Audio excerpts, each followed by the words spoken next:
70 টাকাতে বিরিয়ানি ভাই। হ্যাঁ জানি শুনতে আজকাল খুবই কমন ব্যাপারটা, কিন্তু টেস্টটা কিন্তু অনেকটা বেশি ম্যাটার করে। এইটা ছিল পাঁচপোতা বাজারের একদম শুরুতে একটা নতুন খোলা দোকান, একদম সদ্য ওপেন হওয়া, কালকে অথবা পরশুদিন ওপেন হয়েছে দোকানটা। আর আমরা গেছিলাম, এইরকম বিয়ে বাড়ির মতো অ্যাম্বিয়েন্স ছিল, আর মেনু কার্ডও ছিল, কিন্তু মেনু কার্ডটা তোমরা পজ করে দেখে নিতে পারো। সব কিছু ঠিকঠাক ভাই, বাট পাশের টেবিলে একজন ফ্রাইড রাইস ফেলে রেখে চলে গেল, আর পাশ থেকে বলতে বলতে গেল, ভাই যাই অর্ডার করি ফ্রাইড রাইস অর্ডার করিস না। আমাদের তো ভাই সেই ভয় লেগে গেল, কারণ আমরা অর্ডার করেছিলাম ফ্রাইড রাইস আর চিলি চিকেন। তাড়াতাড়ি গিয়ে বলে আসলাম, না না দাদা আমাদের ফ্রাইড রাইস দিতে হবে না, তোমরা আমাদেরকে চিকেন বিরিয়ানি দিয়ে দিও। হ্যাঁ জানি খুব নর্মাল ব্যাপার, চিকেন বিরিয়ানি সব জায়গায় পাওয়া যায়, তাও চিকেন বিরিয়ানি খেয়ে নিলাম। কিন্তু ভাই বিরিয়ানিটা খেয়ে জাস্ট অসাধারণ লাগলো 70 টাকা অনুযায়ী।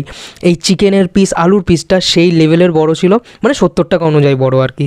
বাট সফটনেস লাইক ও হো হো হো, চিকেনের সফটনেস আলুর সফটনেস দুটোই একদম অসাধারণ ছিল। কিন্তু 70 টাকা অনুযায়ী আমার তো ভাই খুব ভালো লেগেছে। তোমরা চাইলে একবারের জন্য ট্রাই করতে পারো। তো bye bye, tata, see you guys. Subscribe করতে কিন্তু